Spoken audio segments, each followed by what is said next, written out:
Great. So, hello and welcome to Heart Coherence Hour. Today we have with us Kalpana, and I'm so excited for this session. And we've been conversing a little bit, and she was telling me about her journey and so many things.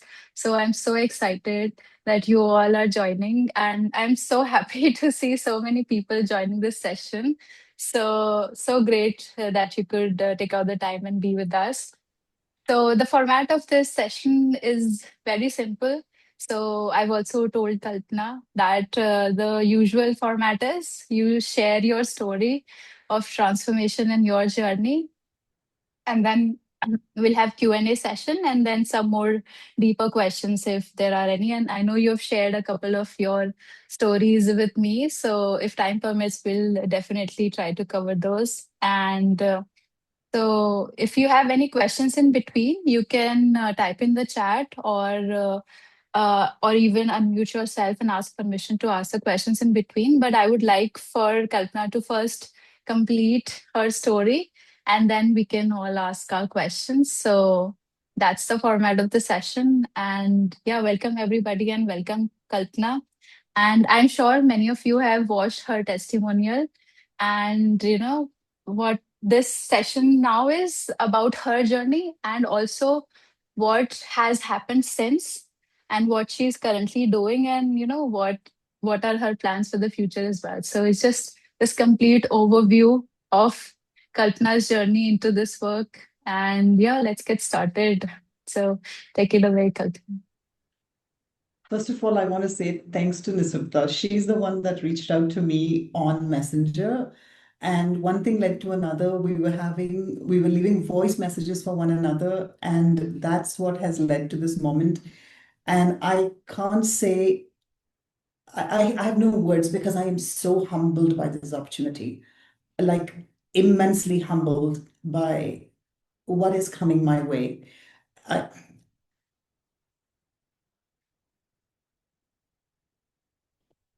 if this journey of mine can inspire some of you, I,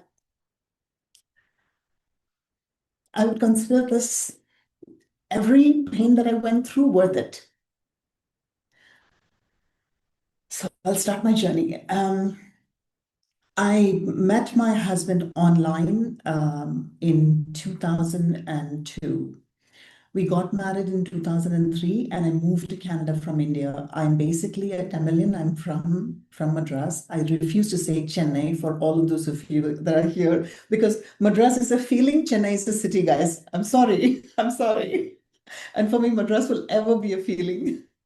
So I moved from Madras, I moved to Toronto, and my married life began in Toronto. My first son was born in 2005, and I just didn't know anything differently. I was just a regular person going about my life because I had a fantastic pregnancy. I was running through the pregnancy. I remember once trying to get into the subway, I ran and I had to hold myself and say, oh my gosh, I'm 6 months pregnant. What am I doing? And the birth was there was nothing that wrong with the birth. Everything went fine, and Avinash was born a normal child. So in my head, that was the only reference point I had for a pregnancy.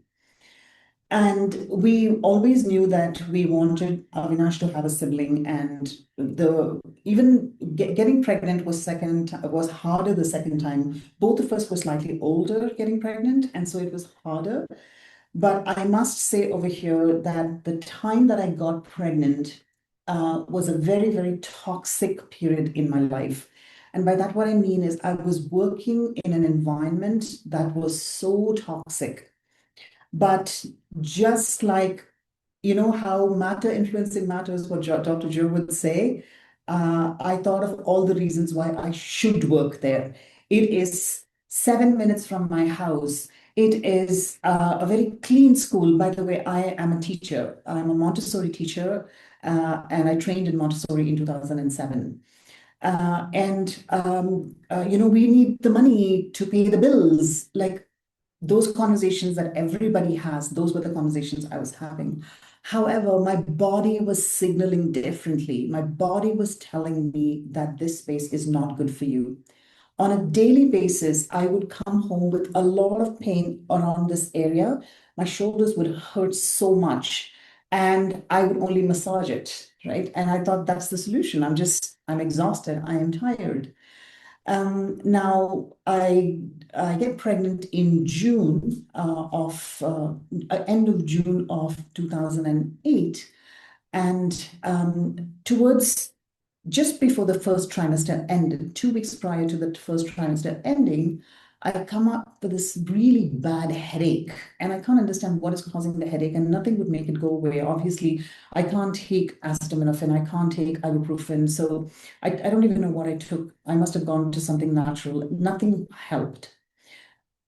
One thing led to another. I was categorized as high risk pregnancy because I was older. Anything above the age of 35 is considered a high risk pregnancy in Canada.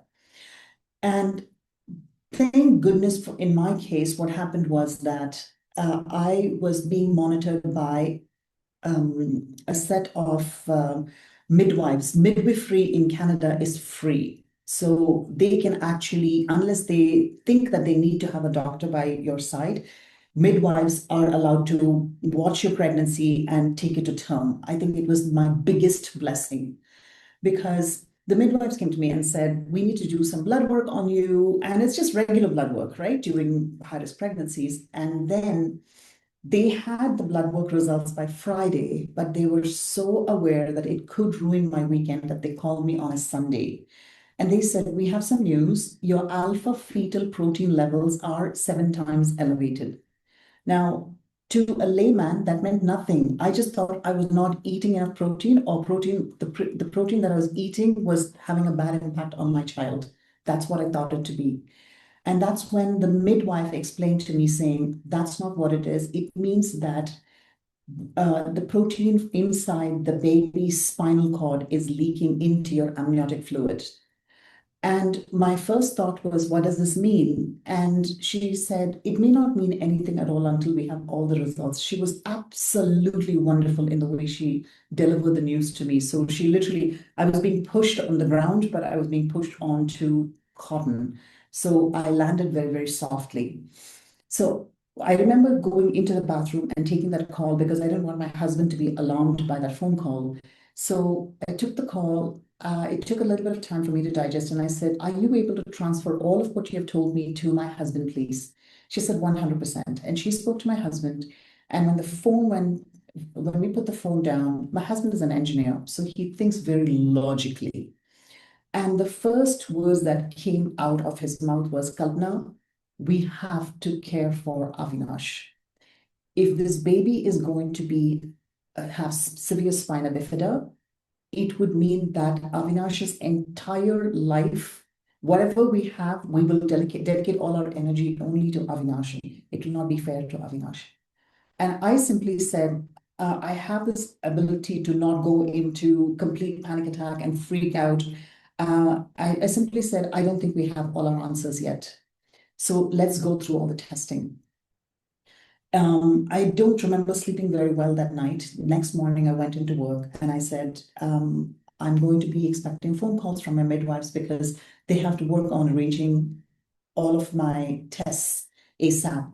So it's important that I have access to my phone because back in the days, your phone had to be left in the office. And she said, how about you go back into the classroom and when they call, I'll pick it up and I'll bring it to you.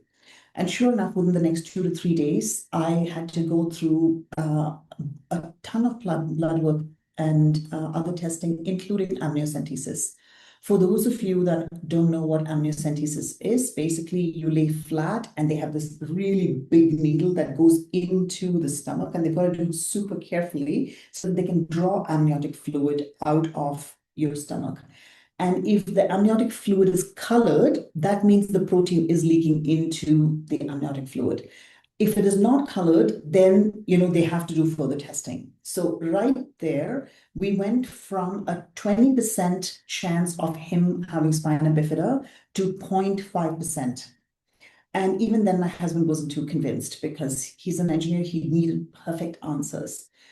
And so we went on to do further testing, and now they came back and they said that it's now at 0.05% after all the blood work that was done. What was interesting was I gathered all of the data, did not talk to my family in India at that point in time because I did not want them to know that I was going through stress. So I gathered all of my test results and I sent it back to my parents in India, and they took it to a doctor, and the doctors immediately said, why aren't they doing, I think it's called 5D scans, something to that effect. And in Canada, they don't do it unless, like I don't even know what the procedure would be, or if they had, this is back 18 years ago, if they had all of those opportunities to scan the baby. Anyways, Ravi has said absolutely no, do not travel to India. He wasn't convinced of my travel to India. So I decided to pull through my pregnancy in Canada. Now, at every step of the way, the midwives were very, very supportive. And if any of you ever travel to North America to have children, go with the midwives. Is what it would be my biggest recommendation, because they were literally like grandmothers in the house. Every appointment of mine was an hour, hour and a half, and they took a lot of time to explain to me what was happening to the baby. Now, even in my first pregnancy, my labor was very, very long, over 40 hours. The second pregnancy was the same thing, even though I was very, very active. And then finally, they had to induce my labor the second time as well. When they induced labor, I'd taken the epidural both times because I was exhausted. And when I was ready to deliver the baby, I remember looking at the midwife, and she kind of like she looked at the other midwife like that, and I knew something was wrong. But they never said a word. They delivered in silence, and turned out that when your labor is very, very long, the baby tends to poop inside the stomach, and and the baby inhales it and it goes into the lungs. And so he was born with, him having inhaled that meconium into the lungs. And since he had inhaled it, his breathing was labored. So they took him out, they put him on me for a few minutes, and then they reeled him away. And I didn't see him for the next 12 hours. And even then, it's because I had come out of my sleep and I was just like, how am I sleeping? Like, I just had a new baby. How am I sleeping for so long? And when I went to first see him, I only saw wires around him. I didn't see the baby. And for the first moment, I thought, this is someone else's baby. This cannot be my child. And turns out it was Akash. And what followed from then on was just one thing after another. Akash had such severe eczema that he was oozing from the top of his head. So I would have to dab his head, and he was oozing that badly. When I went to see a dermatologist, it was another very traumatic experience, because the dermatologist, as we walked into the office, I said, my son, and at that time, Akash must have been 4 months old, maybe. And I said, my son has eczema. And he took one look at him like that. And from his pocket, he pulled out a prescription. It was a pre-written prescription for Akash.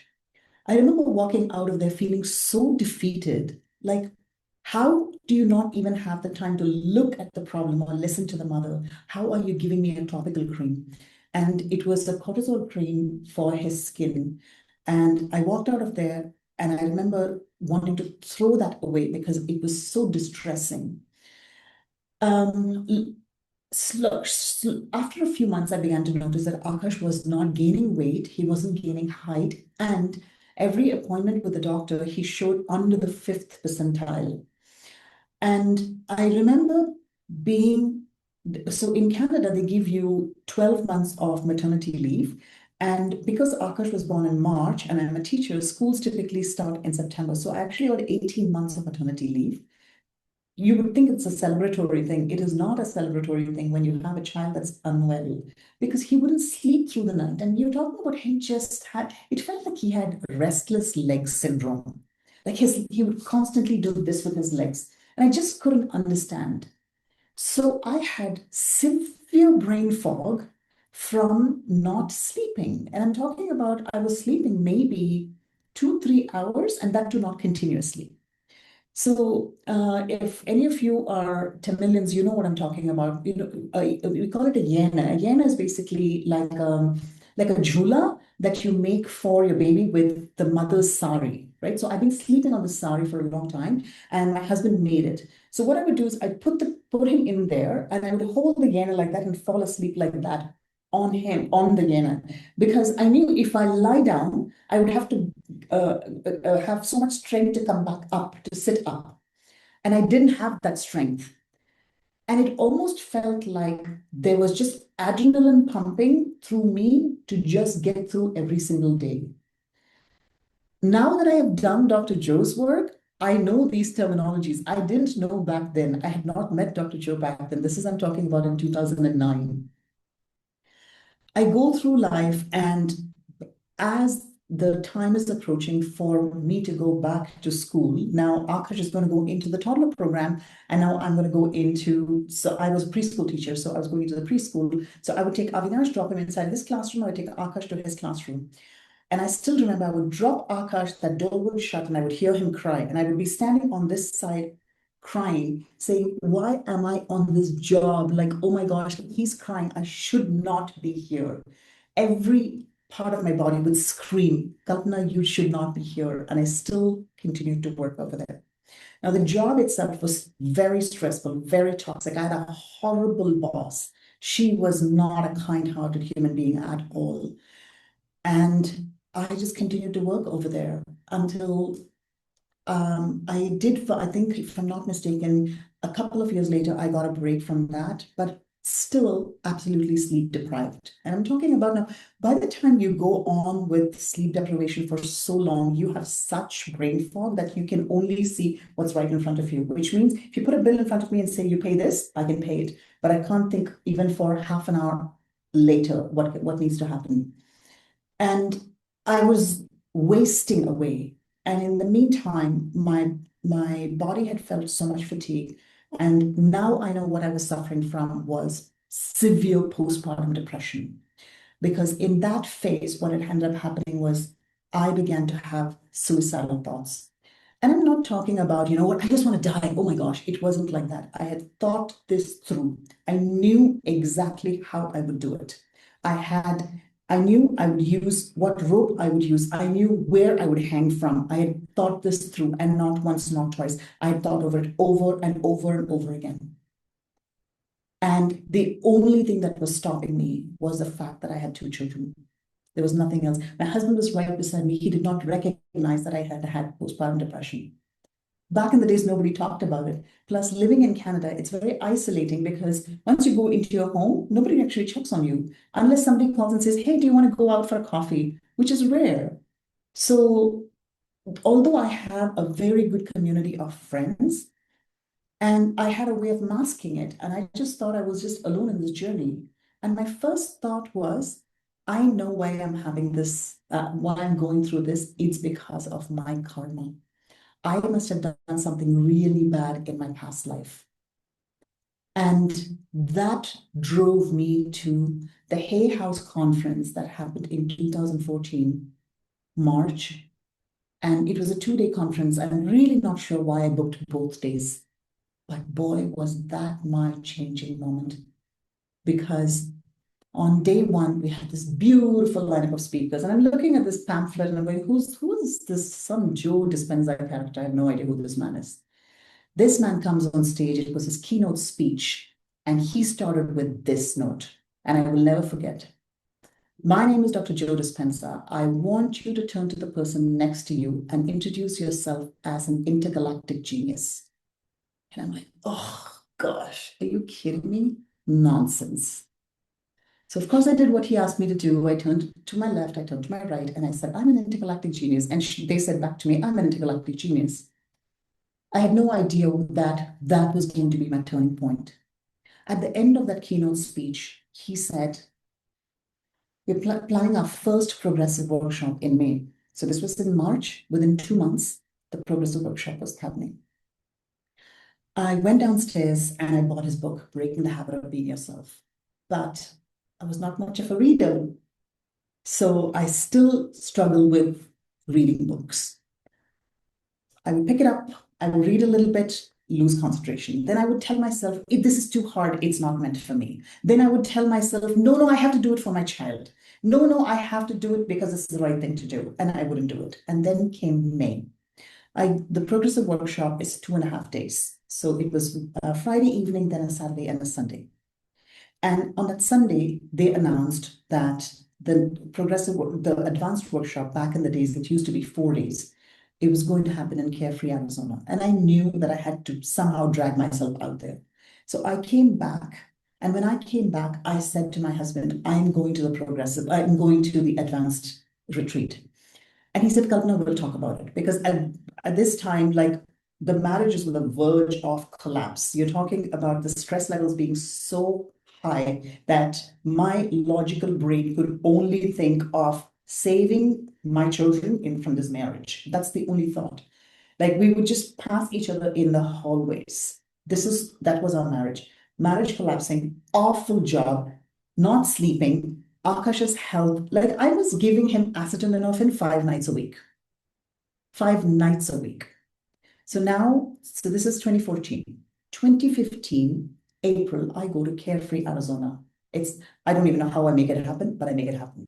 I go to Carefree, Arizona, and it's the first time that I'm in the middle of like 600 people from all across the globe. And I am overwhelmed by the sheer volume of people over there. This man starts one meditation after another, and something is definitely changing inside of me. For those of you that have followed Dr. Joe for a long time, I don't know if you know, he used to do this meditation called dimensionalizing an object. And he would lead you into a meditation and he would ask you to think of an object and dimensionalize it, like give it texture, give it smell, give it depth, give it color, give it perception.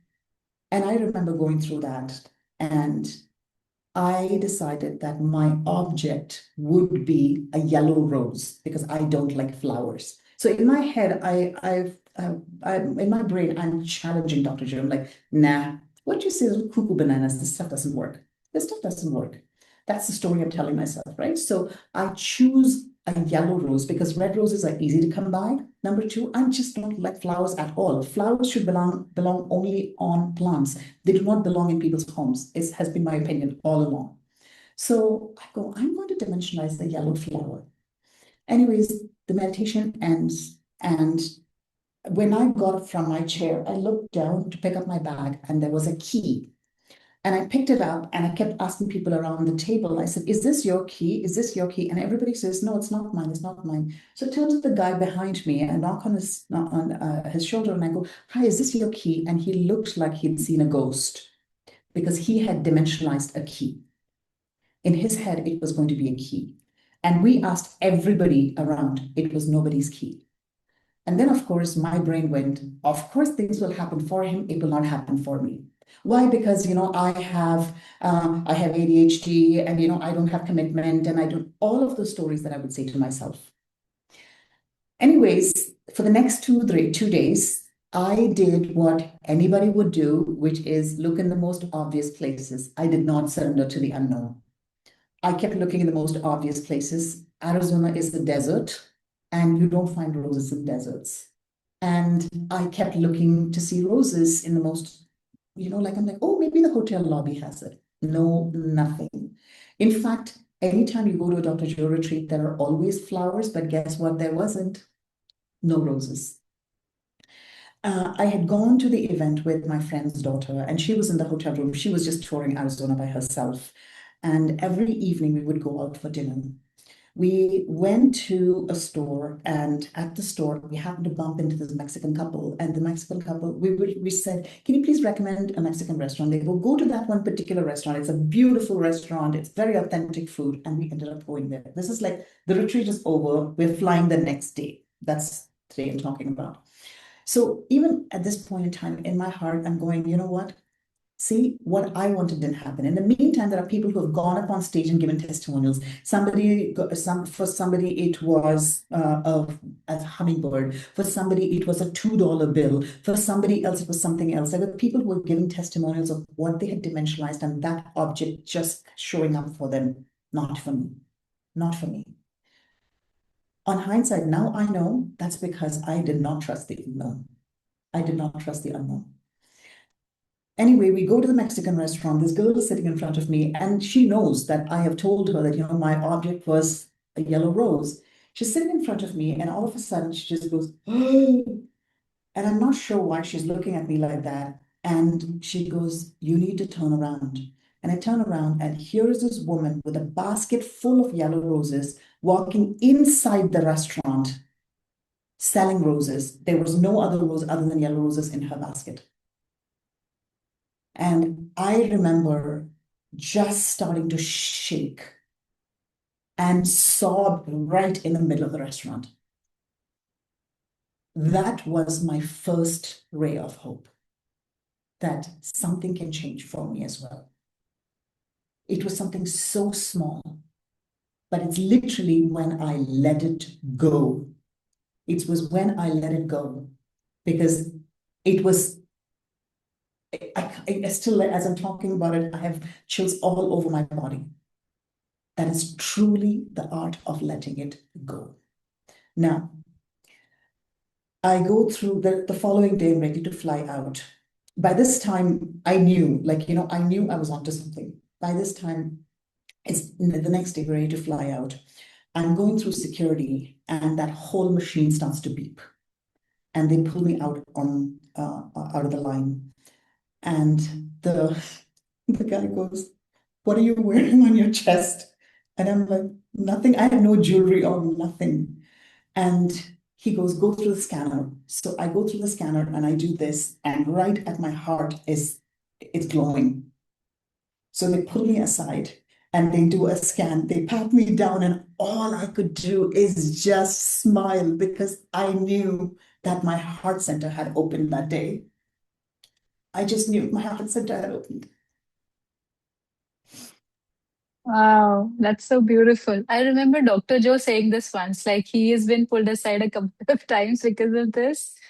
Oh wow. And That's so so powerful. it was one of the most powerful things. You come away from that feeling so much energy, so much joy, and still there is doubt. There is doubt, right? Because you say, oh, that happened because I was in the middle of 600 people, because you tend to give yourselves reasons why this cannot happen to you. And I realized over time that the reason you feel that way is because you don't consider yourself worthy.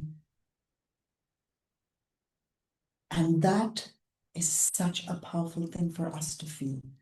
Each one of us is worthy of receiving.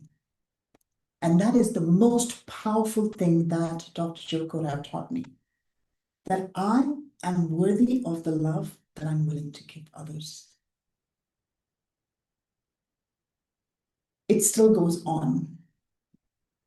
I pushed my husband to go to an advanced follow-up. By this time, my husband's just like, are you kidding me? You are spending thousands of dollars on this. This is like family vacation money. I go, nothing doing. I'm going. I'm going. I was at the follow-up, and I still vividly remember we used to do partner healings. You have to go choose a partner with whom you've never done a healing before. You don't know this person, and you would do partner healings. And he would call them partner A, partner B. And I went to this lovely lady and I said, would you like a healing? And she said, yes, please. And we did a healing on each other. And this woman got up and she said, do you know I had a headache? And I said, no, I didn't. And she said, it's gone. And I had had a back pain, and my back pain was gone. And that healing lasted maybe 7, 10 minutes. So what ended up happening was I began to come back a different person. Every time I trusted more and I was surrendering more. In the meantime, I was seeing small changes in Akash. We were now sleeping maybe 3 hours, 4 hours.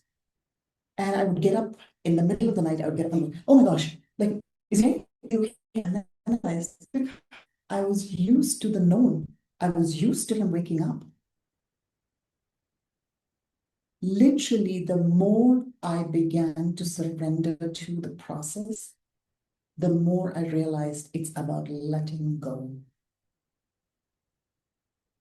When Amisha reached out to me, it really got me thinking as to what I would say today are the biggest changes that I have experienced in my state of being. Like, it is literally changing that state of being. And I wrote it down actually for you guys. I said, I stopped asking myself, why me? Because that signals entitlement and ego. I began reflecting on everyday choices, if it were coming from balance or imbalance. And what that means is when I drink a cup of coffee, I ask myself, am I drinking this cup of coffee going, oh my gosh, I'm so tired, so I really need coffee? Or am I drinking this coffee because I really am going to enjoy it? Every choice of mine is now coming from balance, not from imbalance. I literally moved away from survival energy. I became more intuitive. I would start to know what is coming, and I could not explain. And I realized because I was relaxing into the moment. I was relaxing into the moment. I became less judgmental. By that, what I mean is I'm not talking about others. I'm less judgmental of myself. I'm much more forgiving of myself. I forgive the person that I was. If anything, it is she who brought me here. And I am immensely grateful to that person. I'm immensely grateful to that journey. I became much clearer in my thoughts, and that I would have to do less, not more. And this journey has been, I don't even know what to say. It is like Dr. Joe would say, that very thing that caused your trauma, you will look back at it and you would call it your blessing. And that is my story of Akash. And I was at Akash's school today. He is in grade 11, and they had a STEM project that they had put up. And he was the lead on that. And as I walked in, I see him presenting to strangers. And as I was looking at him, I had to step back and actually think about, this is that same boy that I thought of. Is this the same boy? I was having a complete out of body experience. And then I posted pictures in the family chat, and I didn't know this. When I came home, I read it. Akash has said, we're bidding for a project for $1 million with the Saudi government. And I'm thinking, I didn't even think this boy would live. And here he is standing in front of people, presenting to a panel of judges, saying he's going to bid for $1 million. Whether he wins it or not, it doesn't matter. He stands taller than me today. You know what? Shame on you doctors who told me that the only way this child will grow up is if he took growth hormones. In 2023, he went to Sick Kids Hospital, and we were told that he needs to start growth hormone treatment now because this is going to impact his growth. And I remember very clearly what I did. I reached out to the Dr. Joe community and I said, I need a healing. And I remember in that healing, I had a clear download. Take Akash to Dr. Joe. 2023, this happened in March of 2023, July of 2023, we were in Denver. I wrote to Dr. Joe's team and I said, does he have to be a part of the 7 days? Because I didn't think that this child was capable of sitting through 7 days of 12 hours. And they said, no, he can just be a part of the healings. So he had 3 coherence healings. It is the most powerful thing that I have ever experienced. At the end of it, after the 3rd healing, we were all standing up, we were all clapping. It was the end of the retreat. And from afar, this woman comes to me and she says, I have a message for you. Your son is fully healed. Because yesterday, I was asked to tell you that there is a boy He's got dark skin, he has curly hair, and he's fully healed. Please take this message to the mother. She walked through the crowd to come and find me. And it's the same child who's now taller than me. Do I still worry about his weight? No. Is he still only fitting into clothes of 13-year-old? Yeah. But you know what? It doesn't matter. It doesn't matter.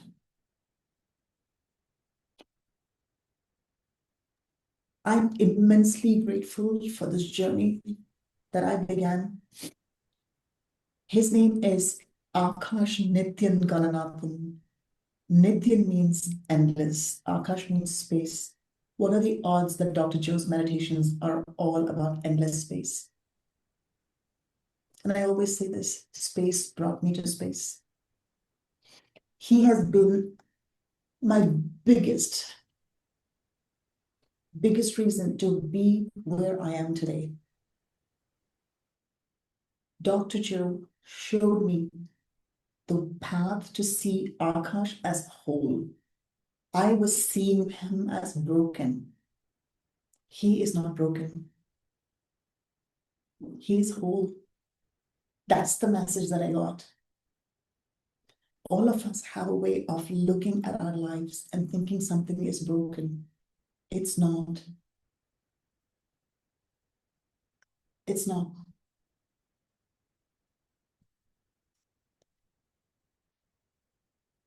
This is only Akash's side of life. If I have had so many other coincidences in my life, I can't even call them coincidences. I don't know what to call them. Life synchronicities that my life has completely changed. I literally am not that person that I was. When I look back, I think to myself, that was me.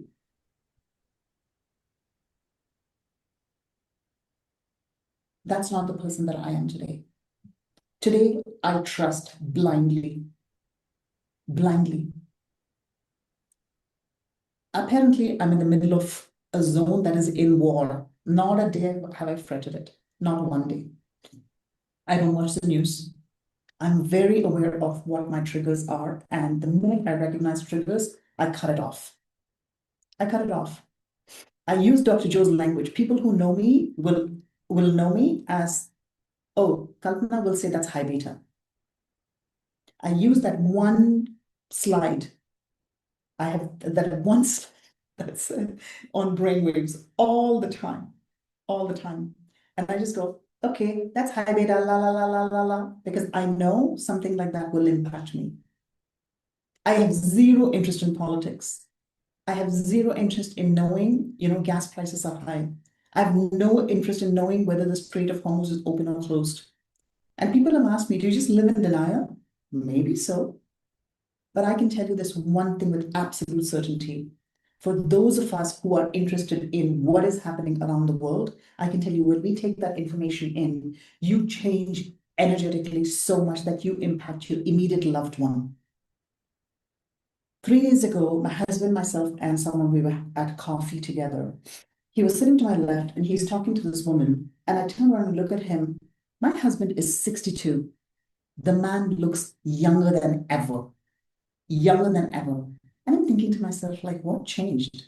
And then I go, oh, wait a second. I changed. I changed because energetically, I am a different human being. Energetically, I have been able to impact his stress levels. Energetically, what I have done is not just for myself. I have impacted my husband. My husband has impacted his colleagues. Those colleagues will now go and impact more people. That's how this world changes. That has been my biggest lesson, my biggest takeaway.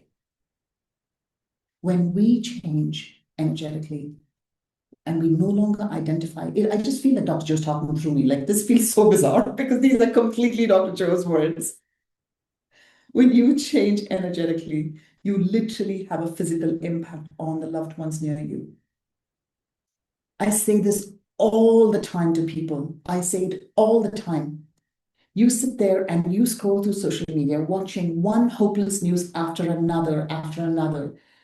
And what happens is your husband walks through those doors, your wife walks through the doors, your child walks through the doors. You carry that garbage energy to them. It's no different from feeding them poison. And I made a conscious decision not to be fed poison. I made a conscious decision to decide what puts me in high beta, and I choose not to be in high beta. One of the most common questions that I've been asked over and over all these years is, which meditation did you do? It really doesn't matter which meditation. What matters is, did that meditation change your state of being?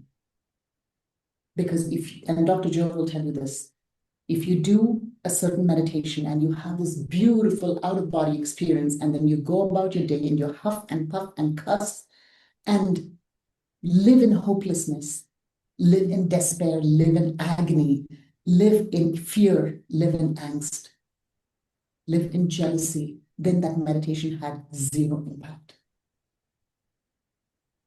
Zero impact.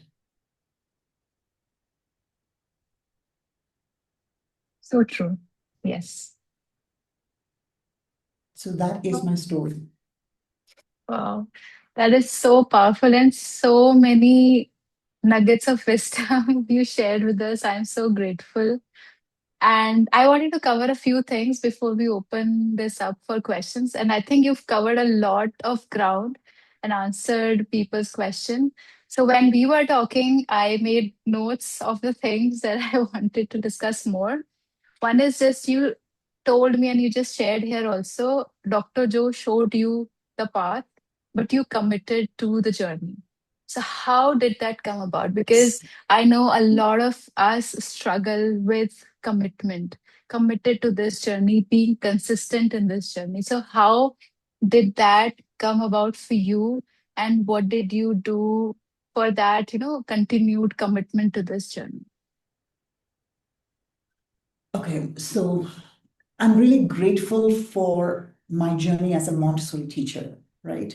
Because what I didn't realize is that Dr. Montessori's work is very much tied into Dr. Joe's work. Now, Dr. Montessori died in, I want to say, 1945, right? But her work is legendary. And most of Dr. Montessori's work is pretty much what Dr. Joe talks about, right? Dr. Montessori says, when you look at a child, you look at the child from today, not from the child from yesterday. But wait a second, that's what Dr. Joe would say, because your yesterday creates your tomorrow, right? So I would take a lot of the wisdom from Dr. Montessori and tie into Dr. Joe's work into my own life. So what began happening in this journey was that I would start to become deeply appreciative of those little things that were happening. That's what led to my commitments. For example, if I got 4.5 hours of sleep, as opposed to the previous week where I was getting only 3.5 disturbed sleep, I would clue on and I would go, oh my gosh, I got 4.5 hours of sleep. So it was that what Dr. Joe would call as a breadcrumb. I started to follow breadcrumbs. When you follow breadcrumbs, what it tells you is stay committed to the process because you are being led into that path, right? That journey is opening up for you. Amisha, I want to tell the story of how I've been a Dr. Joy and still what I did last year.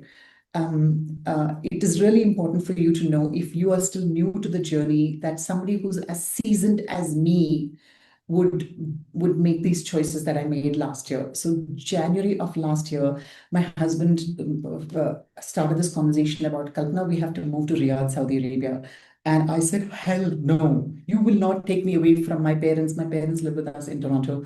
You will not take me away from my parents, my friends, my older son who's in university, and my home. And I had a lot of drama that happened, like a lot of drama. I was still working 12-hour days. It was a lot easier working those 12 hours because I had eased into this process. So now January comes and February comes and March comes, and I am still thinking I am the victim of my circumstances. So those of you that are thinking right now saying Kalpana has done this work, so life is fine and dandy. No, even I have moments that I've fallen from grace so badly, so badly. And then what would happen is I would go through guilt. And I would say to myself, Kalpana, you know Dr. Joe well enough. You've done this work long enough to know to trust the process. And then I still wouldn't trust the process. And I would have these long conversations with friends and family who were very supportive of my this thing. They said, you're a woman, you can stand up for yourself, Kalpana. You don't need to move to Riyadh. You don't need to move to Riyadh. But in the meantime, remember, there was one conversation that I was having consistently in my head, and it was not Riyadh related. Every morning, the parent would drop off their child in my school, and I would be at the door taking the child inside. And first, parent will say, "Oh my gosh, you know what? We had a flooding in the basement, and I got to go deal with it." And she'll go away. And by the time I can even process the basement, the second parent will come and say, "It was a horrible morning. Oh my gosh, he was so bad. The tantrums were so bad." By the time I can process this tantrum, the third parent would come, and in the meantime, in the back of my head, and I would say this over and over and over again. I want to be able to have empowering conversations without interruption. What does it mean to have an empowering conversation? A conversation that's empowering to that person and to me without interruption. Now, this was a very, very powerful thought. So, when I'm doing my meditations or when I am sitting by myself, I would always envision what would it mean where you're not interrupted? Because think about it, I'm a teacher for young children. Every 2 minutes, Miss Kanatan, Miss Kanatan, Miss Kanatan, Miss Kanatan. I'm like, oh my gosh, I can't seem to hold one thought, just one thought. And I would always dream of this. What would it mean to have an uninterrupted, beautiful conversation? Little did I know that would be Riyadh. That's what the universe was telling me. The universe was telling me, Kalpana, for years and years and years, you have wanted to have it. Now I get 8-hour periods where I talk to no one, which means my head is able to consistently hold a thought without interruption. Think about it. This very conversation that we're having, there is zero interruption, which means I have held a thought that is very empowering to me, and I'm hoping that this is empowering to you. And then I went back and I reflected, thanks to all this time that I have in Riyadh, I reflected, I realized it was the energy behind that thought. I was energizing it consistently, and the universe was consistently telling me, it will not come from the known. It's going to come to you from the unknown. Trust the unknown. And it was a mind-blowing thing for me. And I'm talking about literally January, February, March, April. The funny thing is, I was doing also the Google research on how life would be in Riyadh. And my best friend, who's known my entire journey, I've been best friends with him for 35 years. And I call him end of April, and he goes, wait a second, my wife's very close friend lives in Riyadh. I should get you his number. And I'm like, dude, for 4 months, what have you been doing? And then I realized that's not him, that was me, because I had put brakes on this whole thing. So no answers were coming my way. I was blocking everything that was coming my way. One conversation, end of April, with this one complete stranger who was living in Riyadh, made me change my thought process. June of 2025, I came to Riyadh. I didn't want to go back. And my parents were like, are you kidding me? You created all this drama saying you didn't want to go, and now you don't want to come back? I don't want to go back to Canada. Why? Because this is literally my manifestation. Now I can meditate to no music. If you had told me that you can meditate, Kalpana, when I started Dr. Joe's journey, if you had said, Kalpana, one day you will not need guided meditation, you can meditate in silence, I would have said, not me. I'd have given you a million reasons why it's not me. And now I, and here's the other thing, I'm not critical of myself. I'm not critical when my meditations, I go into meditation and I allow. Sometimes it's an hour, sometimes it's 25 minutes. But if I haven't gone deep enough, then I say to myself, Kalpana, you have nothing else to do. Sit down. You're not getting up. You're going to sit down. But this opportunity I did not have. I had a lot of guilt on the days that I could not meditate. And I didn't realize that I was sabotaging myself by putting myself through those thoughts. You didn't meditate today. That's why you're tired. You're too tired. That's why you're not meditating. And now I have no reasons to give. I have no reasons whatsoever.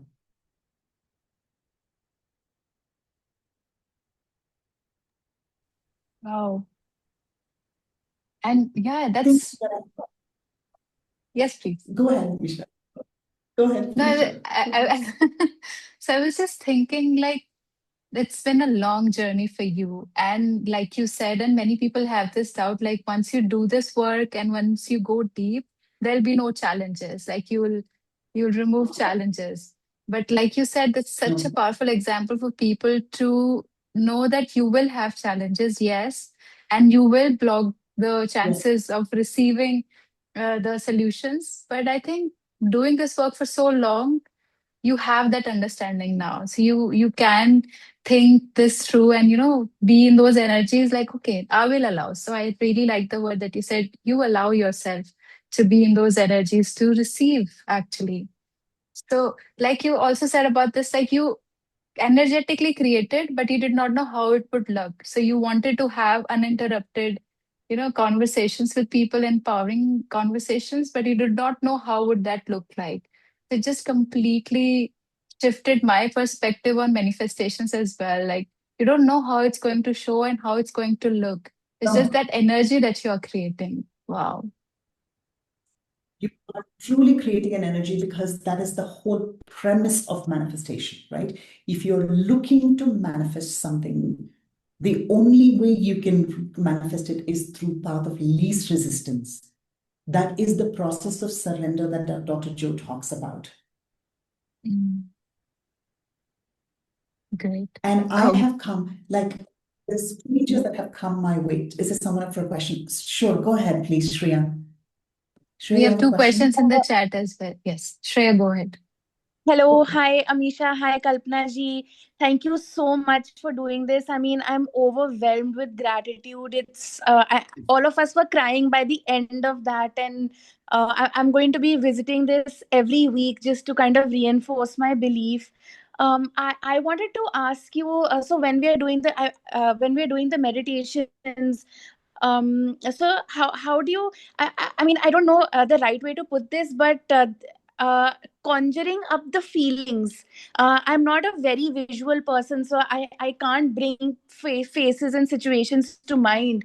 So when I close my eyes and I start thinking of the feelings, I just start feeling good. So right, instead of like feeling fear, which I really identify with, I just conjure up this feeling of feeling good without bringing any picture or without bringing any condition into my mind. So I just want to know that, is this what everybody is doing? Is this what you do? So let me tell you this. This process of meditating has been so transformative over time because when I first began, always had a list of it should be this way. It has to be this way. I need to feel grateful. And then what would happen is I wouldn't feel grateful. And then I would go through this.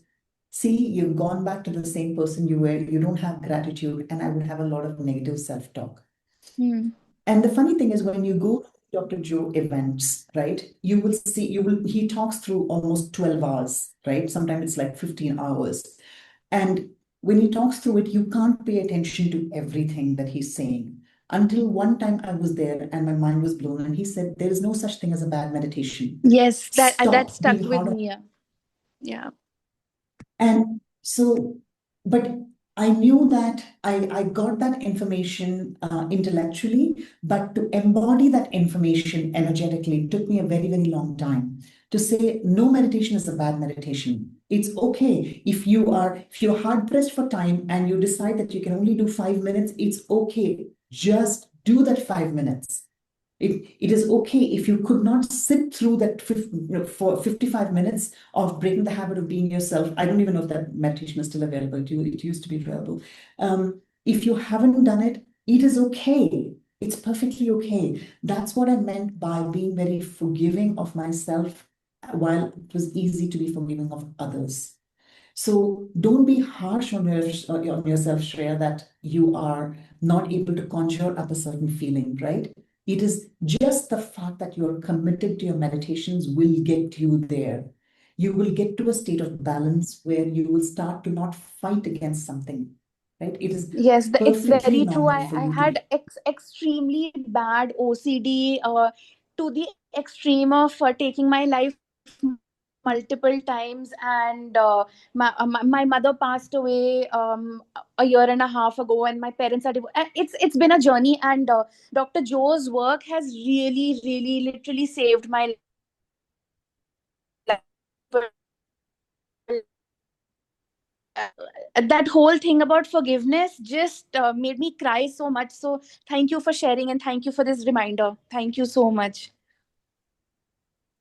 Welcome, Shreya. You're welcome.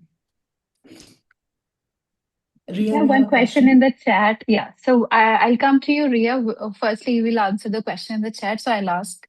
So Sheetal is asking how you shifted to feel whole. I mean, outside of meditation, with all of the life challenges, how you feel whole?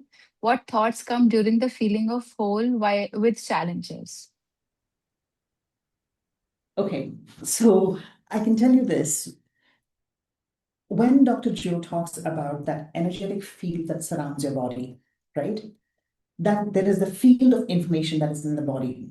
And the more we work harder towards, expanding that field, you're actually shrinking the field.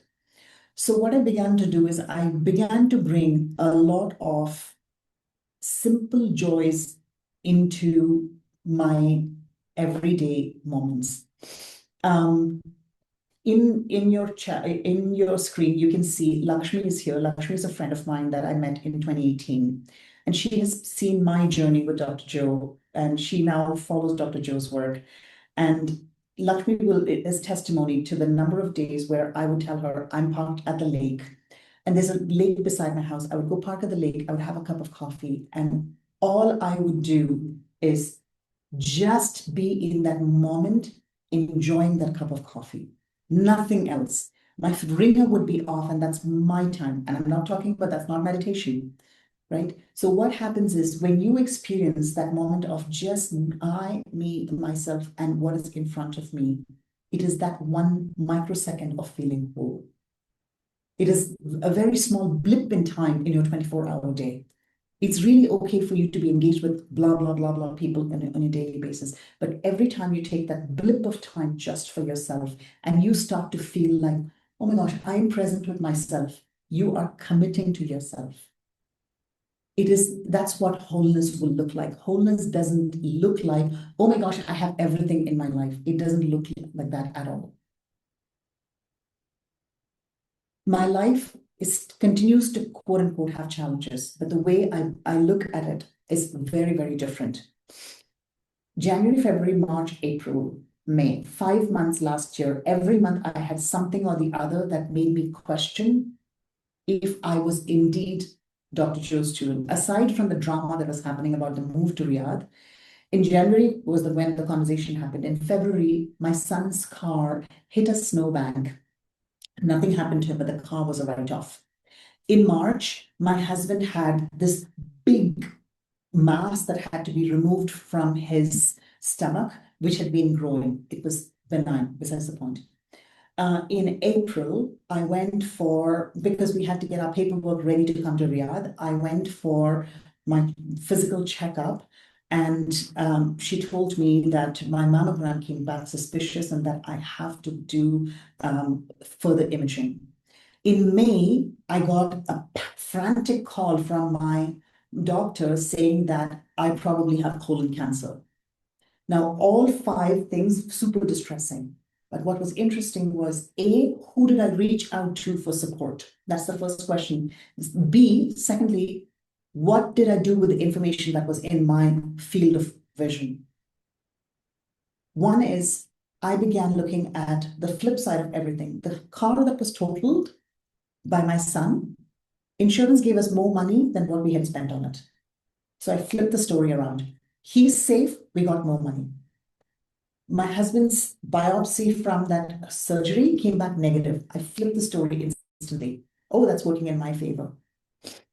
The imaging that happened, it's a bit of a long story because as the imaging was being done, I went into a deep state of meditation and I saw the presence of 3 tall beings reach into my stomach for something. I don't know what that meant.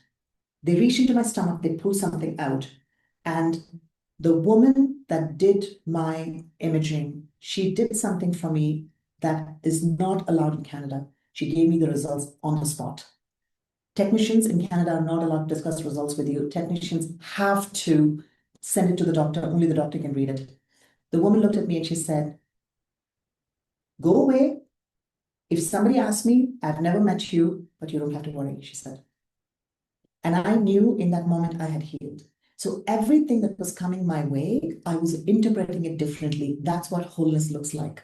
When you interpret the information that is coming to you like it is working for you, that's what wholeness looks like.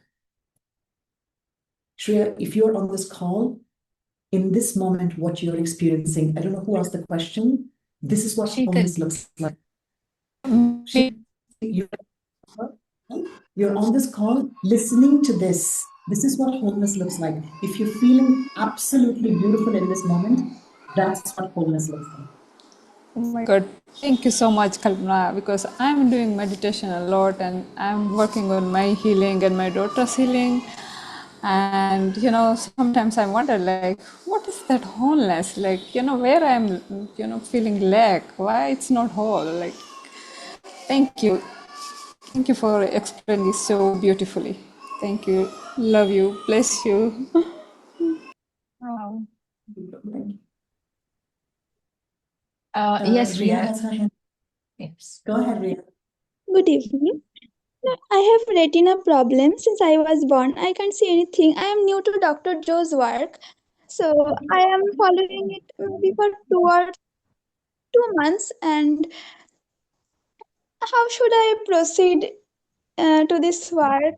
I am doing his meditation and trying to stay in that elevated state. And ma'am, I'm also finding difficult to do pulling the mind out of the body because I have his teaching, but I can't see how he's showing to do the breath. That's why I can't understand I'm doing it properly or not.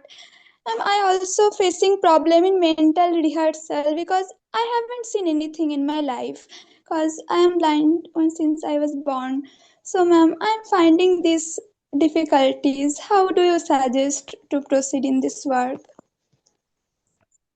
Ria, first of all, even though you cannot see, you still made it into this call and you are willing to speak up for yourself. And the only way this happens is through divine intervention. The divine wanted you to be here in this moment. And that basically says that you're on the right path. You are absolutely on the right path. Don't go after, am I doing this right? Am I doing this wrong? Whatever you're doing is going to work in your favor.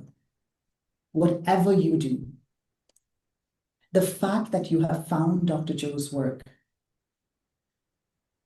I have been to multiple Dr. Joe retreats, and in every single one of them, somebody will come on stage and say, my healing happened even before I got here.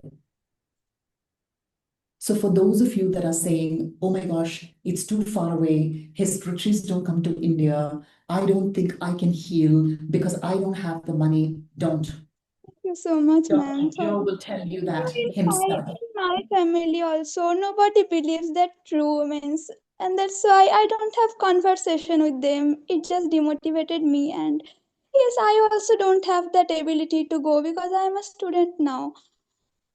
Ria, Yes, 10 ma'am. years from now, 10 years from now, you will remember this day and you will know that you created change. I can tell you that.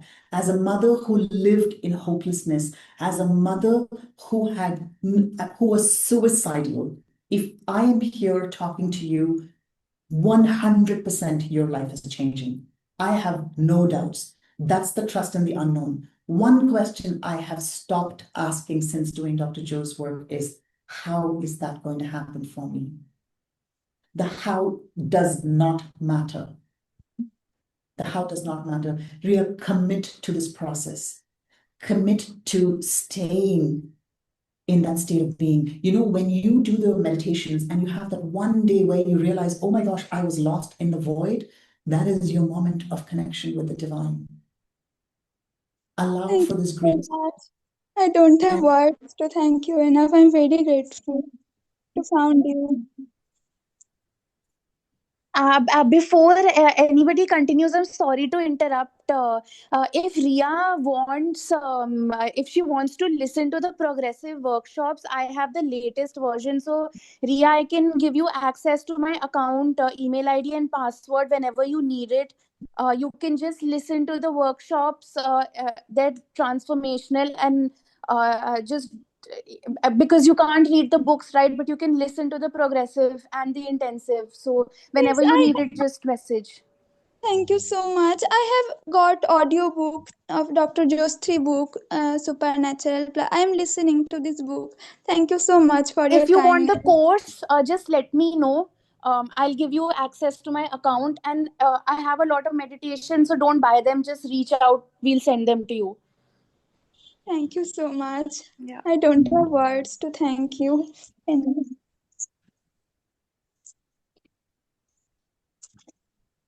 Wow. Thank you, Ria. And you're such an inspiration. Wow. Thank you so much. So we have a few more questions in the chat. If we can continue, we are a little bit over time. So if people would want to Okay, stay, fine. So keep going. Keep going. yes, thank you. So Ruchita wrote, should we be thinking of what we want every time we sit for meditations? Really good question. You know, so this has become my mantra, for lack of a better word. I would either say, what would Dr. Montessori say, or what would Dr. Joe say, right? So the minute you say, I want, you are coming from a place of not having it. The whole premise of Dr. Joe's work is feeling that gratitude even before it occurs. So this is one of the most sought after questions in all of the Dr. Joe retreats and all of his Q&As. You will see this question people ask over and over and over again. How can I feel gratitude for something that has yet to happen? Right? And the only way I can explain it in layman's terms and the way it has worked for me is saying, I trust the process today. In today's process, I say, and I affirm with I am. That's what I use. That the terminology I use is I am. I am grateful. My child is healed, not will be healed. Because will be is in the future. I am is in the present. So when you want something for yourself, Ruchita, what are some of the feelings you would feel when that happens? Let's say, for example, in your case, in someone's case, it's a question of healing a health condition, right? When you don't have that health condition, what would you feel? You would feel immense amount of freedom. You would feel immense amount of joy. You would feel immense amount of ability to serve other people. So those are the feelings to go after. Ikshit's testimonial, I'm pretty sure, went viral just because of me 150,000 times, because I have myself sent it to that many number of people because it is such a powerful testimonial. And when I went and listened to it again and again, because every once in a while, I just do these marathons of just listening to testimonials because it reaffirms my faith in Dr. Joe's work. And when you look at Ikshit's testimonial, if you see some of the things that he consistently did was to be extremely future-centric in the present, right? Where you're future-pacing in the present, which means, remember in the video, he talks about he watched Usain Bolt run, right? So in the present moment, his body was not cooperating with him to be able to run. But in the present moment, as he was watching that, he was emulating all of those feelings of what Usain Bolt would have felt. And that's the feeling that carried him through. Ruchita, if you are working towards manifesting whatever you're manifesting, find a way to connect to that emotion. It need not necessarily be just during meditation. During your waking hours, what are you doing? So I'll tell you what most people would do. I did it up until I found Dr. Joe, so I'm guilty of it. I take responsibility for it. Up until I found Dr. Joe, I would go, why is my son cramping? Why does my son have low growth hormone production? What can I do? What can I cook? What can I do? I did all the research. And every research that came my way also came with the caveat saying that, oh, you can do all of this, but you have to do this. You can do all of this, but only this many percentage of people have done this. So what would happen is my focal point would go on the but, not on all the other things. So during my waking hours, what I was doing was you could have a great meditation, and then I was completely acting against my meditation. That's what we are not meant to do. Because you can have this beautiful meditation where you feel gratitude and joy and peace, and then you get up and you do completely the opposite, which is most people who have. I remember this one parent of mine, she had cancer, and she would say, I completely believe in Dr. Joe's work, but then. And the problem is in the but. There is no but then. Dr. Joe will say this. Faith is like pregnancy. Either you're pregnant or you're not. So it's less about what you're doing during your meditations and more about what you're doing when you're awake, right? Is your state of being contributing to those meditative states of joy, peace, gratitude? That's where you start to think. Does that make sense to you, Ruchita? Yes, absolutely. Thank you so much. Thank you. Can I just ask one more question if there's just one more? So as you say that we have to be in that feeling throughout the day, we have to be mindful, right? So but then there are situations sometimes when they are not in your control. But I'm sure that like you said that it's everyone's life. So what should you really probably should you just stop responding to it, ignore it when they're right in front of you? You're like literally in your face. So if you can just Really good question. yeah. You're really good question. And if I'm not mistaken, this was Dr. Joe who said it, but don't quote me, okay? Because for the most part, I can quote Dr. Joe, but this may not be a Dr. Joe quote. Is it a bad day or is it a bad 5 minutes that you milked all day? That's where it is. Because what we do is energetically, we get stuck in a certain situation, right? Say, for example, I have a conflict with a spouse. Now, the conflict literally happens for 5 minutes. You're screaming at each other. You're just like, oh my God, get out of my face. I don't want to talk to you ever again. And then what you do is you go through the day, you're stomping your feet, right? It's like, oh my gosh, I can't believe he spoke to me like that. How dare he? I have been doing all the work. I did the laundry. I cooked for him, and he still talked to me. He has said what he has said, and he's gone his way. But what do? We carry that energy of heaviness. And yet, we take pride in doing a beautiful meditation. I caught myself doing this so many times. I'd be like, I had this wonderful meditation, had this beautiful emotions of gratitude, and then I've been huffing and puffing and cussing. Right? So change literally does begin only with us. So the latest conversation between my husband and me is just like, what happened to you? You've suddenly become nicer. Now I take it as a compliment, not as an insult for my past.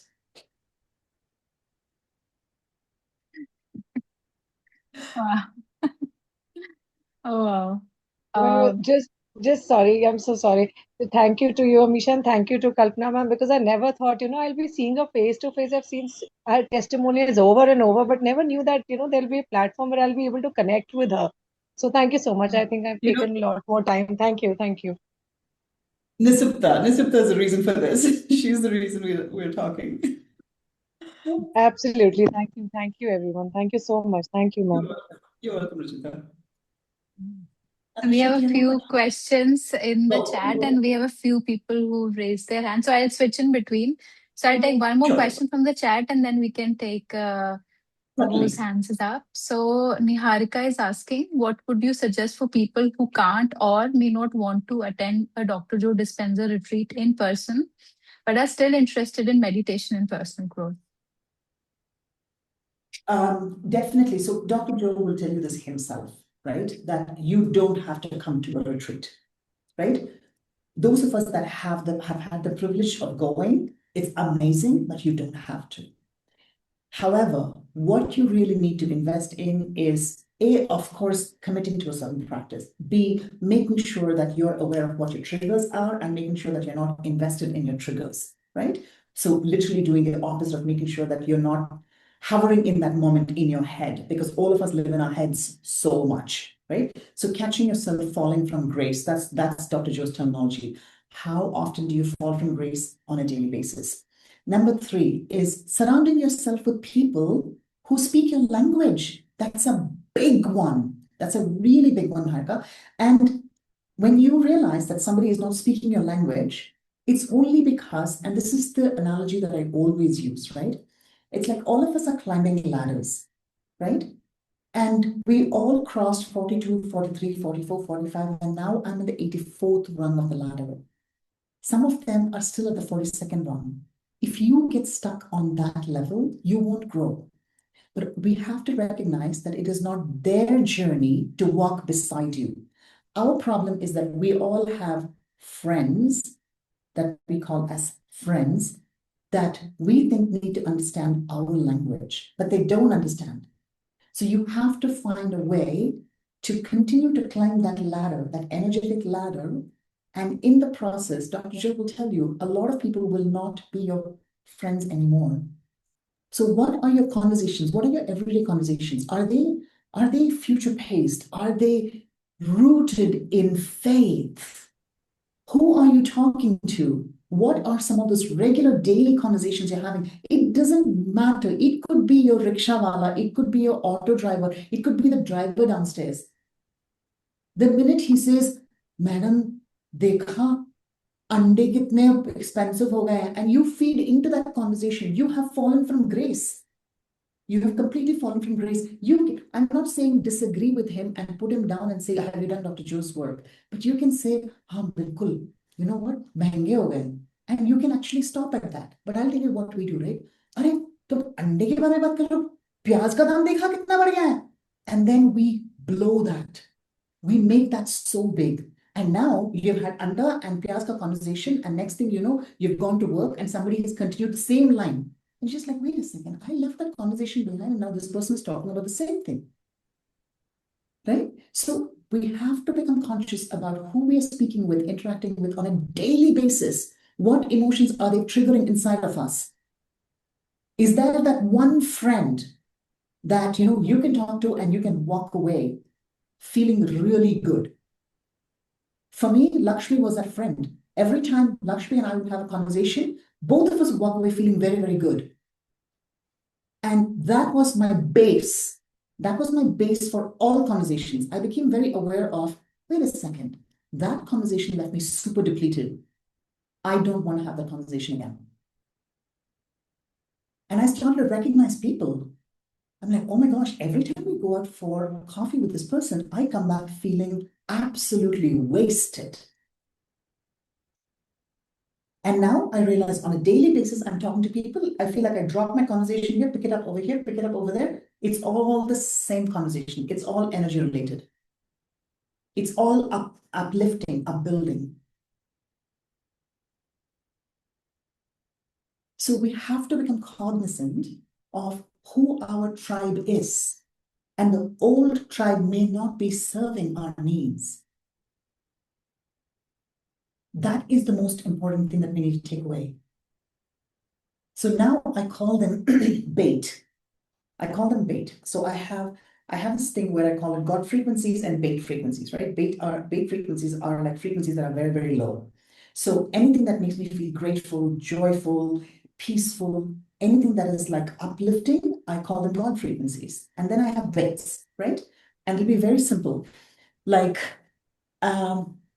my husband will be like, oh my gosh, my clothes are very staticky. You did not put enough fabric softener in it. And in that flash of a second, I want to snap and I want to say, are you kidding me? The fact that the house is cleaned, the laundry is done, food is prepared, you can't focus on that. You're telling me about one piece of fabric that's staticky.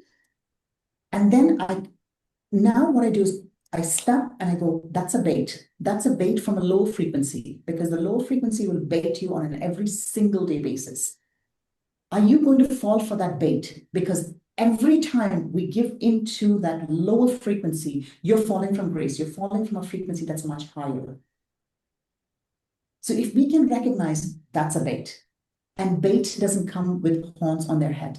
No, bait comes from just ordinary people. You get into an elevator, you start a conversation, and you can see that conversation is heading nowhere. You can become conscious of it, saying, that's a bait, I'm not falling for it. I'm not falling for it.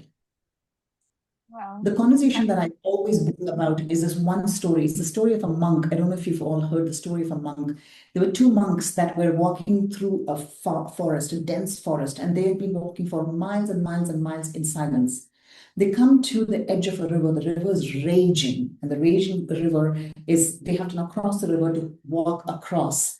And they find this beautiful woman standing on the side saying, can you please take me across the river? So one monk picks her up, walks across the raging river, drops her down, and the two monks continue their journey. Hours pass, and this monk, the monk who did not help the woman, asked the monk who helped, he says, we are monks. We are not meant to be touching women. You carried a woman? How could you have done that? And the monk who carried the woman said, I dropped her on the banks of the river. Are you still carrying her? Most of us, that's what we do. We get into an elevator, we have a conversation, and somebody says, oh my gosh, have you seen oil prices? There is a shortage of LPG. The man has said that conversation. He has ended it there. You have walked out, but you are still energetically bonded to that conversation. I'm always asking myself, what energetic bond did that conversation have, and what am I taking back with me? That is the process of the unbecoming that Dr. Ju talks about. You literally change your state of being. You can't recognize that person. In the past, I would have contributed to that conversation because I wanted to be nice. I'm not rude now, but I just have a way of disconnecting from it. That's what feeling whole looks like. It's not an end. It's a journey. You have to practice it every single day. Oh, I am totally stealing this chord frequency and weight frequency. Yeah, great It's frequency. really it really puts you in a perspective like, wow, I mean, what am I, putting, how am I taking this energy? I mean, is it raising my frequency or is it lowering my frequency? Yes, Wow, yes, yes. so great. So we have Stuti. So you've raised your hand. Do you want to ask a question? Yeah, Misha. Hi, Kalpana. Thank Okay. you so much for sharing your journey. It's been so Mm. inspiring, and people have been commenting, and I'm not going to waste the time, complimenting you. I'll do that on chat. My question right now is, I'm little beginner to Dr. Joe's work, but I have been into this healing and, in this all work. Now the question is, when I also have a lot of questions regarding meditation, and I'm just trying to navigate my way, knowing that no meditation is a wrong meditation. So when we talk about tapping into a new identity that we want to become, uh, getting away from your current reality. So I'm picking one area of our life, that is money. So Mhm. when in visualization or meditation, I'm watching that I'm an abundant human being who has all the needs being taken care, having all the luxury and money. But when I come out of meditation and life happens, some kind of expense come or some kind of investment we have to do, but then we are in reality seeing the bank account is not matching to the investment or the expense I'm having right now. Now, in that moment, how am I going to stick to that wholeness or new identity while in reality it is hitting me hard because it is not matching what I just saw in the meditation? So, how to overcome this and just maintain that? Really beautiful question. And I'm going to answer it with a question back to you, Stuti, right? The question I have for you is, do you remember when, right now, do you have a smartphone? Yeah. You have a smartphone, right? Yes. Now, do you own a vehicle at all? Do you have a vehicle, a two-wheeler, a four-wheeler, anything? Yes. Do you remember a time when you didn't have both? Yeah. Do you see where I'm going with this? Yes. So Stuti, just pay attention to it, right? Because what we are not clued on to is that we have actually manifested abundance. But what we are not clued on to is that we have gone through the process of manifestation, but so the formula exists within us to manifest more. But because we give into bait frequencies very easily, that we can't connect to the abundance that exists in our field in the present moment. To say that I hold with me in my hand a smartphone is an abundance moment. To say that I have Wi-Fi, I'm connected, if I don't have Wi-Fi, I can switch to data, is an abundance moment. Because there was a point in time when we didn't have it, which means we are abundant in the present moment. What is happening is that our brain is tricking us into believing, quote unquote, bait, that we don't have it in the present moment. The formula for you to bring whatever you want into your life exists in the now. Yes. Because you are sitting in an abundant moment. You are sitting in your vehicle, you are sitting in a home, you are sitting with a partner, you are sitting with a phone, you're sitting with electricity. Those are all actually abundance moments. But we are just not clued onto it. And the minute you start to clue on to this abundance, you'll suddenly see things shifting. Things completely taking a shift. I will give you an example. This is going to be really a crazy story, but if I don't say it in this moment, I don't think there will become a time. When I turned 50, before I turned 50, I was telling my family, for my 50th, I want to fly first class, not business class, long haul, only long haul. My husband said to me, have you looked at our bank account? Like, leave alone flying first class. There is absolutely no way we can even pay off our credit card bills. Like, our line of credit is so high right now. And all I would think to myself is, oh, I'm worth it. I'm just worth it. And then I would go on YouTube and look at all of these silly videos. And I would start to giggle. Long story short, my husband's company booked flights for us to come here. This is for us to come and see Riyadh. And they decided to fly as business class. We were waiting in the lounge and we went to the gate to check in. The flight attendant takes our boarding passes, goes and comes back and gives me my boarding pass. I cross these glass doors and I'm on that side. I turn around and look, the glass doors have shut and these glass doors have now jammed. And on the other side, I see Akash and he's just jumping up and down. I'm like, what are you doing, dude? He goes, look, look, look, look. And I still don't understand what it is. And he comes out, he goes, Amma, they upgraded us from business to first class. And I looked at this and all I could do was my jaw dropped. And I can tell you this, Stuti, if you had told me this when I was still 49, I would have said, no way is it happening. But I would still go, I would do these silly things. I would ask myself, how would you walk in that airport? Oh, I have never once traveled wearing crappy clothes, never once, because I always give this opportunity for the gate agent to look at me and go, you're really well dressed, you'll behave yourself, so I'll upgrade you. I would always do that. And I can tell you that sitting in that first class cabin, mind you, it was a long haul flight. It was a 14-hour flight that I flew. Exactly the way I had envisioned it to be.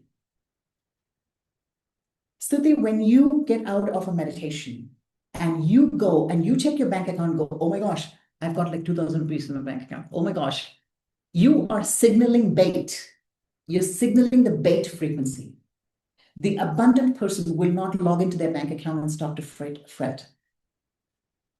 Because you know it's in your vortex of creation and it can happen to you. If it can happen to me, it can happen to anyone. Anyone. Got it. Does that make sense? It makes sense, and I guess I'm more right now into how portion, and I really need to let go of how. That's the thing. You've got to stop with the how, because always remember the story of mine about my first class travel. Because when I began talking about my first class travel, we were not doing well financially at all. This is both of us working, we were not doing well financially at all. Not only did I not pay for my first class, my husband's company paid for it.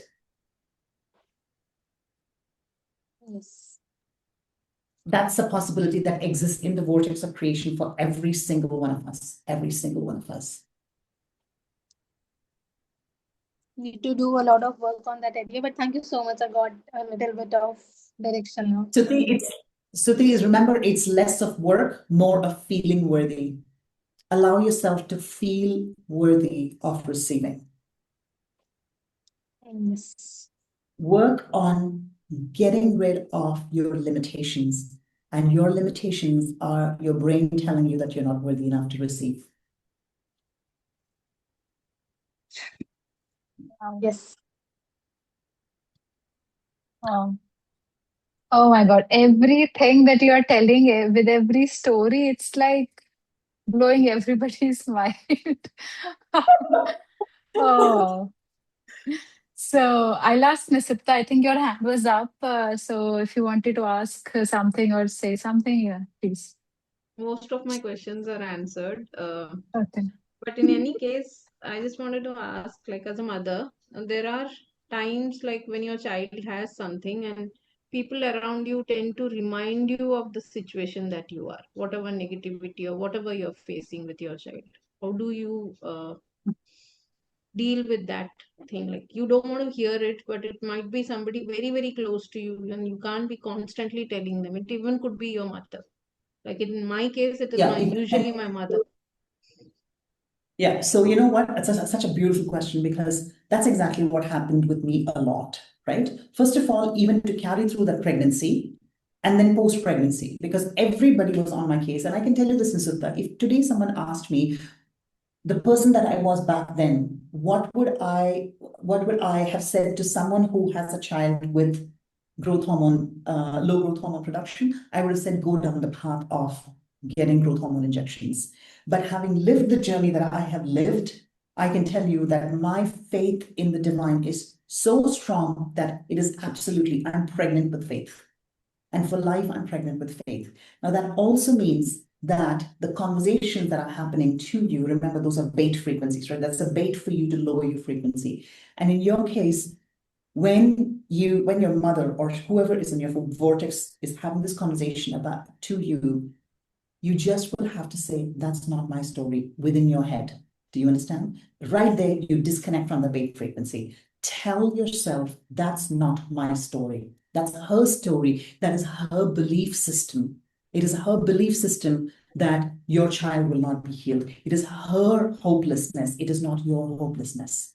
It is also, we also have to take it upon ourselves not to bring other people into what our belief system is.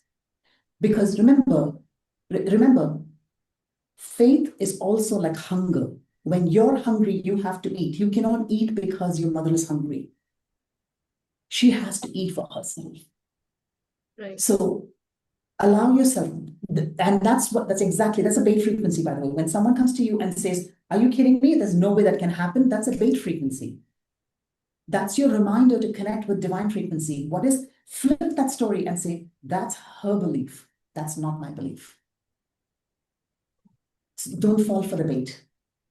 This is thank you for people know me long enough. People know me long enough. I'll thank you for this thing. Like I generally don't DM strangers in Facebook, and that day I was traveling. I was at the airport, like I told you. Like I went to drop my knees, and what urged me to suddenly contact you, I don't know, but it was definitely like many answers that I've got even for my child through you. Thanks a lot. Very grateful to you for that. Thank you. You created this, Nisipta. To give yourself that credit, like you created this. So whatever guided you, yeah, you created this. Thank you so much. And I think that answers Sneha's question. She was also asking about faith and belief. So I think that answers that questions as well. We have so many questions in the chat. Oh my God. Oh, I'm so surprised. Amisha, here's the deal, right? This is I have always wondered what my life's purpose is, and I feel like my life's purpose is being revealed to me. If you want me back on a call because some questions have not been answered and people need to go, I will come back on a call when whenever you want me to come back. It would be an absolute honor to be able to inspire people to live in faith. Continue to do Dr. Joe. If I would only want to say if, like, when life gives you that opportunity, when you have that burst of money, go find this man. This man is magical, magical. I have seen so many miracles happen in front of my eyes that are just like, are you kidding me? The last time I was in Denver, Colorado, I was a volunteer for in the food area, but specifically meant for people who were on wheelchairs, or who had like walking devices, so that I could help them with food because they couldn't see. Those things are tall, right? So I would go to them and I would say, what would you like? Can I serve you this? And then I would bring the plate to the table. I had volunteered for that. And I was with this one man, Alan, 6'5" football player. You probably have seen his testimony. There's no way you've missed it. I was there live for that event. This man, on his mobility vehicle, full of life. The man thought he's going to a yoga retreat, and his brother tricked him and brought him to Dr. Joe. And he got off that mobility vehicle, and I was there to see it. There is a picture of him, me, and Akash. The mobility vehicle is behind him. If somebody can beat MS, come on, folks. We can do anything. We can do anything. This man had zero clue about Dr. Joe. He thought he's going to some yoga retreat and comes and gets off that mobility vehicle after being on it for 6 years. 6 years. And I don't know if any of you have gotten a chance to see the documentary, The Source, the one that Dr. Joe's team has put out. I know that it was available for free for a brief period, and now it's for money. Pull together, buy the thing, and watch the testimonials. There's this one woman who regrew her thyroid. Regrew. It had been operated and taken out, and it grew back. It grew back. And this is what I say to my friends. Like, I have a friend with whom I consistently do healings. And I said to this friend, I said, pardon my language, somebody fucking grew a thyroid. You're telling me that you're not going to be able to bid your house and get better money? Not possible. Not possible. Regrowing a thyroid? How is that even possible? It was taken out of her body. Akash's growth hormone productions must have increased. I don't know when the last test was done. This boy is taller than me. I would have never in my life thought that he would be one day taller than me. Never, ever. If this story inspires you, go out there, do the work, invest in yourself because you are worth it. Each one of you, I don't know what your struggles are, but you are worth it.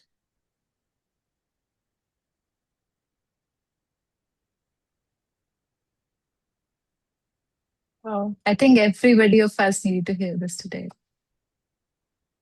That's such a powerful message. Thank you. Thank you. I'm very grateful for this opportunity. Amisha, you took a leap of faith in me and decided to have me talk. And this is absolutely an honor. And I'm very, very grateful. Thank you. We are grateful for you for taking out this time and agreeing on such a short notice. And I'm so grateful for you and your presence and your energy. It's just this more than 1.5 hours, it just passed. Nobody just could guess that it could pass so quickly. It was just I think so we can inspiring. go for another 1 hour also. Yes. Thank you. Thank you for this. And I knew this session was going to be very special. I'm going to rewatch it a couple of more times because there's so many things to learn, to reflect on. Such an empowering session. Thank you so much for taking out the time and being with us.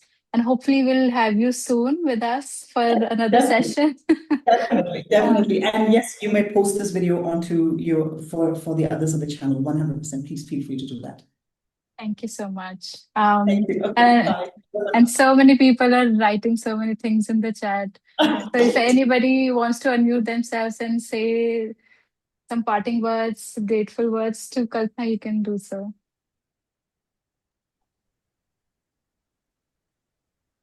Hi. Hi, Uh, Riddhi. yeah, thank you, Amisha, and thank you, Nishita ji, for arranging this. And thank you, Kalpana, for sharing your experience and wisdom. I was uh, like, I was filled with wholeness, and my heart was so full while I was listening to you and your story, and I just couldn't help. Uh, and mm, just the only thing which I was feeling was gratefulness. And how, like, I am running short of words, and like, I'm really grateful for you and this entire community, and this feels like a family. It is a very safe space. And Amisha, like you and Ikshit have created this space of truly bringing together a community that can work with one another. And it is an honor to have shared space today. And may this energy that you took from this stay with you as your source of hope, as a source of peace. And may you go and light up the world with this beautiful energy that you're taking with you. Oh, thank you so much, Kalpana. And whoever questions are remaining, please post them in the group. I'll pass them along to Kalpana if she can answer Certainly. those. And if we can Certainly. arrange another session, we will do so. Oh, But yeah, thank you so much for joining. you're Thank you welcome. so much, Kalpana and You're everyone. Oh my welcome. God, my heart is full now. Thank you. I'm so joyful. Thank you for this. Okay. Bye bye. Bye. Thank you. Bye bye, everyone. Bye. Bye.